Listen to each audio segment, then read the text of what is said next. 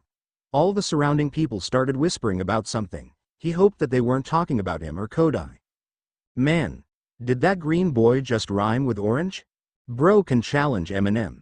Yeah, Eminem has gone real quiet whenever that guy starts picking on his mic. She ran inside, but thank you for your help, N. Deku gave a thumb up to N, his translator. Don't mention it. But hey, how the hell could you understand it? I mean, there is no. N explained. You wanted Kuchi, N asked Daigoro. Fuck, you got me, but did I really say that? Yoichi nodded. Izuku shrugged and then walked inside the supermarket with her. Yui probably went to the vegetable section, so he had to buy some drinks. A big Pepsi would be good. Since she mentioned she liked tomatoes, he decided to buy some tomato flavor chips, the Lay's one. He would get laid soon. So, Kodai is your girlfriend? A random woman asked him. Izuku looked behind to see a kind old woman wearing an apron with the logo. She works here, he thought. But why was she talking to him? But then again, everyone always jumps into conclusion about his girlfriend. You mean, the black-haired girl? Then yes, Izuku nodded. The stranger chuckled. She seemed happy. And may I ask, what is the problem? Did you know, she actually rambled about having a boyfriend to her parents. But they didn't believe, of course, and now she is flaunting about it. The employee grinned, her head pointing at Yui, who was saying her boyfriend was here with her language. Yeah, me too, but I feel sorry for you too. What? The employee clicked her tongue. She is a beast, always craves for lust, but oh well, good luck anyway. She gave him something AMG, then got back to work. Deku tilted his head in confusion before looking at his hand to see condoms. Condoms? Deku blushed when his head finally realized what she just gave him. What the fuck did he just receive? He wasn't going to have segs. And now every customer were looking at him with weird eyes, the girls' giggles, the boys' cheers, and the old people's scowl. But grandmother said this. A knife can only bring happiness when used in cooking, and a dick can only satisfy you when masturbating or fucking. Fuck, Izuku cursed. Damn, you will get laid. Daigoro taunted, but this time Nana didn't beat him because she was busy laughing her ass out. What are you holding? Yui appeared out of nowhere. Nothing. That was a nightmare.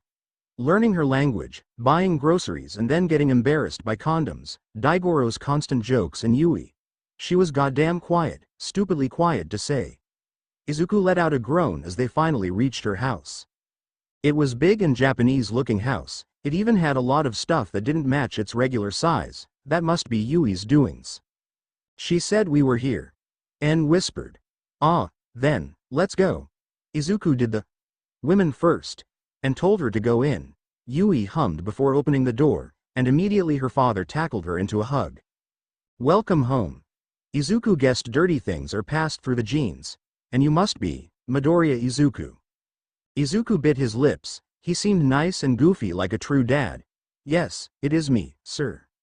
The father chuckled, feeling a bit flattered, but he wanted to be called like this.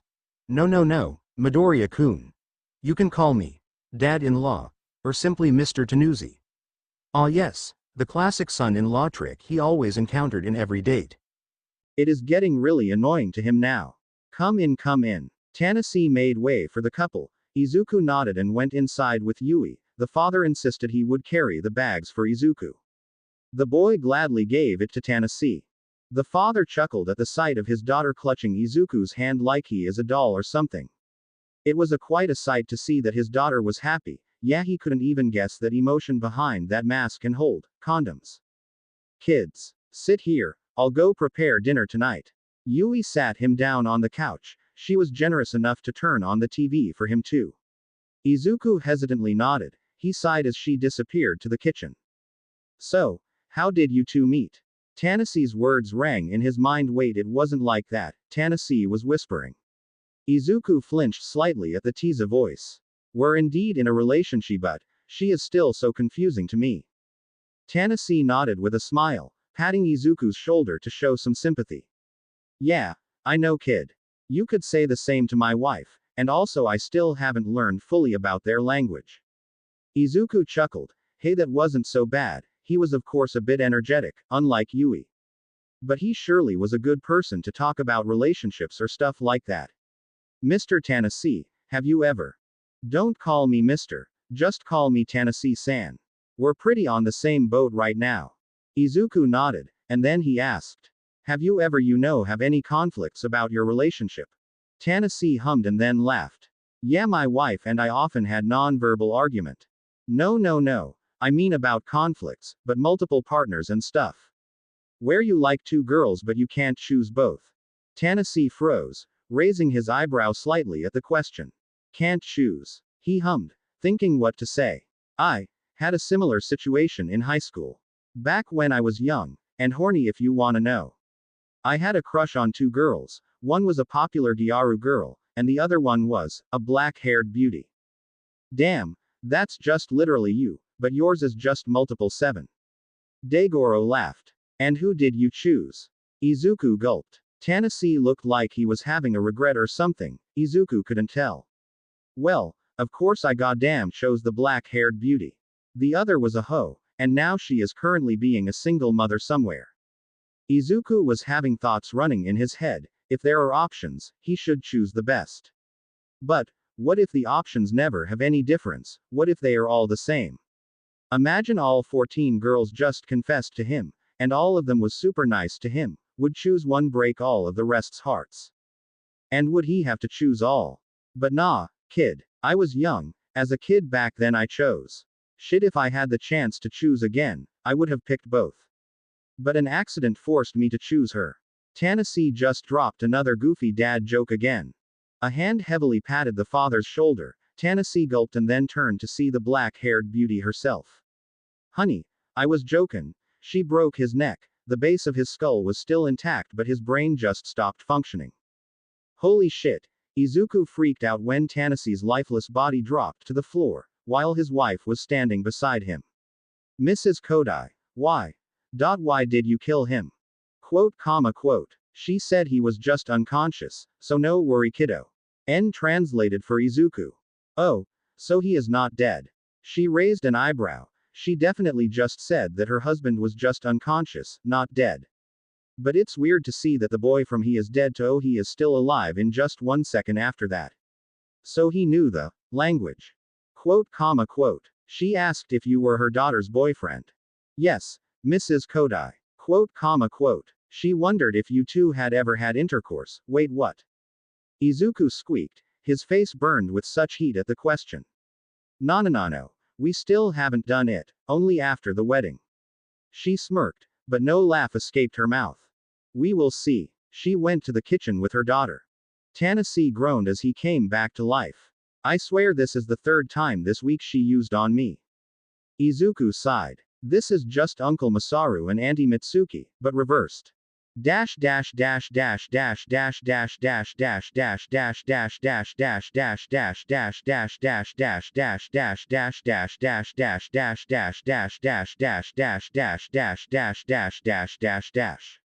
Itadaki Matsu. And then they dug in their dinner, which consisted of a large amount of tomatoes. Egg fried with tomatoes, a tomato soup and tomato puree, pretty everything was tomato-themed foods. But fuck that, the food, finally some fucking delicious food. Izuku quickly munched everything in sight, he was hungry and possibly tired because of the date thing. Kodai was, every time she ate a slice of tomato, this dinner was like a buffet to her. Quote. She said how good the food was. It is very nice, Mrs. Kodai. Izuku complimented, she merely hummed before continuing eating her meal. She was a more Yui, quieter and taller and colder. Can I ask you something, Tennessee-san? Izuku whispered to Yui's dad, who was happily eating with his still not fully healed neck. Ah, do tell kiddo. Why can't I speak their language? I always mess up with the whole grammars and words. Tennessee clicked his tongue, shaking his head, his eyes told Deku that he was too naive. Because it is there.